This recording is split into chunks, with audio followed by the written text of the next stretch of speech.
Fala galera, tudo beleza?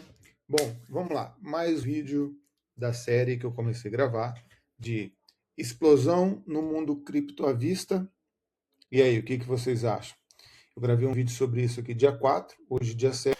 Bom, esses vídeos eu estou me baseando principalmente, mas não somente, na dominância do dólar, tá, galera? Então, assim, a dominância do dólar, como eu falei no primeiro vídeo, ela tem uma ligação inversamente proporcional com o mundo cripto. Quando a dominância do dólar cai, o mundo cripto sobe. Beleza? Bom, eu me baseei nessa análise, né, dizendo que poderia e pode haver uma explosão no mundo cripto muito em breve, baseado na análise do semanal, tá? Então, eu vou dar uma palhinha aqui do semanal. Então, vamos lá. Ó, aqui, neste ponto, nós temos uma resistência nessa linha amarela do semanal e aqui o suporte, tá? E o legal, se a gente até expandir, é mais ou menos, não é uma linha exatamente, mas é uma região, tá? Essa região aqui cheia de pavios aqui, ó, toda essa região aqui é uma região de resistência forte do semanal. Então, quando o semanal perde esse fundo aqui, que ele vem, respeita, sobe, e aí quando ele perde esse range aqui, ele começa a trabalhar abaixo deste nível, tá? Então, o que acontece? Toda vez que o dólar, a dominância do dólar, chega mais ou menos por aqui, ó, como aconteceu aqui. Depois que perdeu esse nível, ó, o nível veio aqui, retocou e pau, certo? Veio aqui, ó, interagiu aqui e pau. Subiu uma forma mais tímida, mais ou menos na região dos pavios aqui e pau. Agora veio aqui nessa região e isso aqui pode levar a uma explosão no mundo cripto, tá, galera? Porém, para isso aqui acontecer, nós sabemos que os tempos gráficos maiores têm dominância nos tempos gráficos menores, né? Porém, toda reversão ela acontece do tempo gráfico menor para o tempo gráfico maior, correto? Então, quando eu dou um no 4 horas, vamos lá, ó, o 4 horas, quando ele vem aqui, ó, testa essa resistência do semanal, rejeita, encontra um fundo aqui, encontra um suporte nessa região aqui, ó, rejeita, sobe, faz quase que um topo duplo, mostrando claramente que aqui tem uma região de resistência muito forte e rejeita e começa a cair, a gente vê aqui alguns padrões, tá? Primeiro, padrão, aqui tinha um fundo estabelecido no 4 horas, tá? Quando o preço sobe até aqui, encontra esse suporte, aí faz topo descendente contra esse topo anterior e perde aqui esse suporte, ó, pau. Ele faz aqui pivô, certo? Ó, vem aqui e vem aqui, certo? Ele fez um pivô aqui no tempo gráfico de 4 horas. 1 hora também, né? Obviamente, se o 4 horas já reverteu, 1 hora também. Então, assim, o tempo gráfico de 4 horas está numa tendência de baixa, tá? Então, nesse momento, ele está tentando encontrar um topo descendente contra esse topo, tá? A gente até pode olhar aqui pontos de fibra que isso pode acontecer. Geralmente, os topos descendentes são formados na região do 0,618, tá? Até na região do 0,618. Ele pode segurar, ó, tá segurando uma bandeira, né? Qualquer coisa abaixo do 382 é uma bandeira de baixa.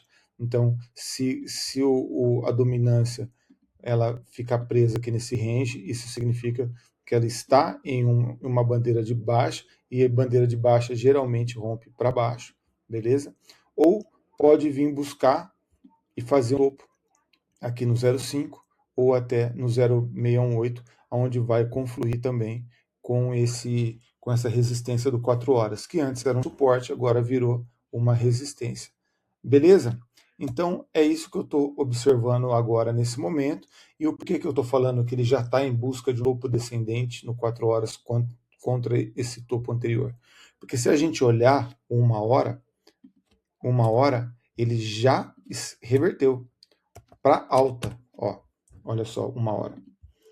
Então, assim, até para conceituar isso, o que é uma tendência de baixa, o que é uma tendência de alta, o que é um momento neutro, a gente tem que sempre olhar os topos e fundos válidos, tá, galera? O Stormer tem um vídeo muito legal sobre isso. Quem não conhece, dá uma olhadinha e procura pelo Stormer, onde ele fala de topos e fundos válidos. Então, o que é um topo e fundo válido? Quando o preço vem, encontra uma base, faz um topo descendente, aí vem, quando ele faz esse movimento aqui, ó, tá claramente fazendo topos e fundos descendentes, certo?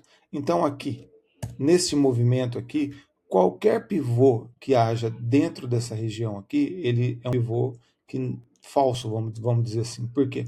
O último fundo, o último topo válido está aqui. Por quê? Ele veio, desceu, fez o topo descendente contra o topo anterior e validou. Ele validou quando ele perde essa mínima aqui. Então ele validou. Então esse é o último topo descendente válido dentro dessa movimentação de baixa, tá?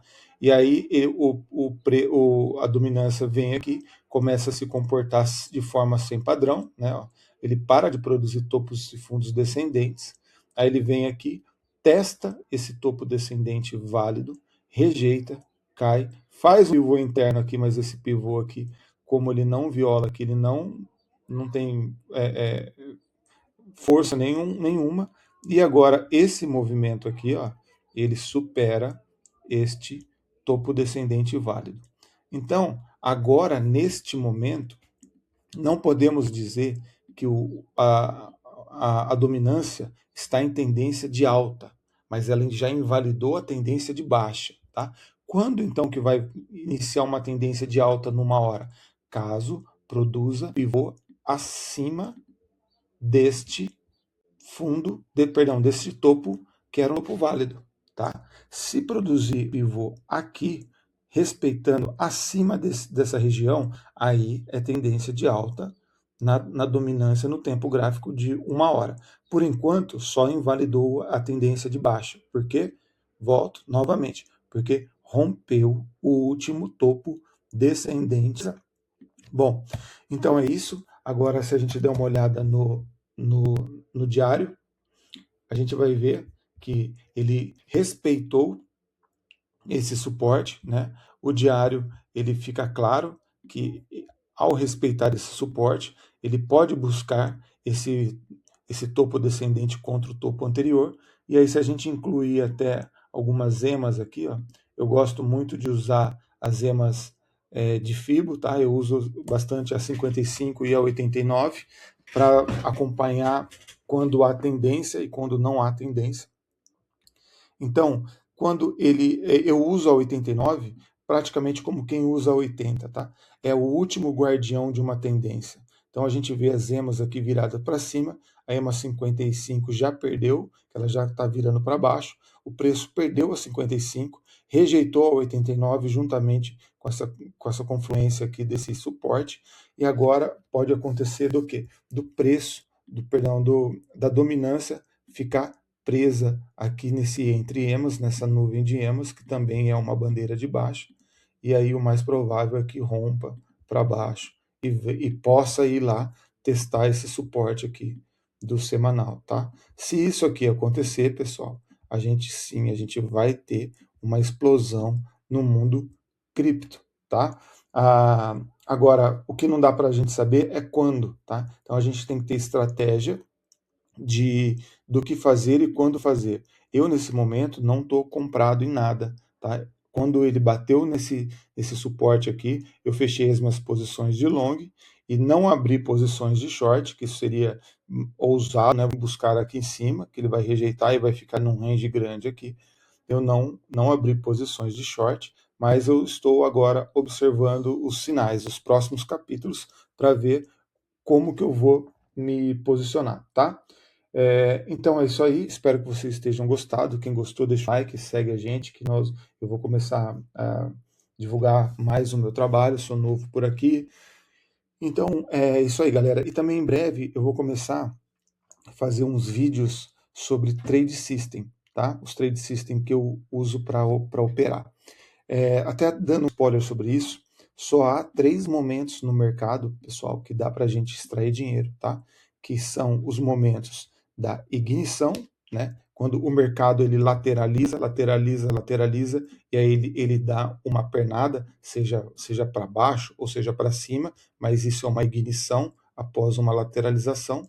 Uma continuação, que seria mais ou menos um movimento assim, depois de uma ignição, ele vai fazer uma onda de retração, e aí ele vai e pau, dá outra pernada. Então, na continuação, a gente também consegue extrair dinheiro, e na reversão, tá?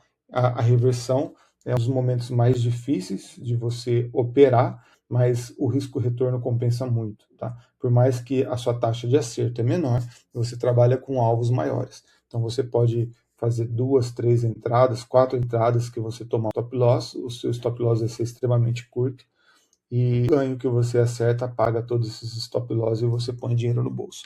Então eu vou começar a trazer para vocês dicas também de trade systems validados dentro desses 3 cenários. Combinado? Um abraço a todos e tamo junto, até a próxima.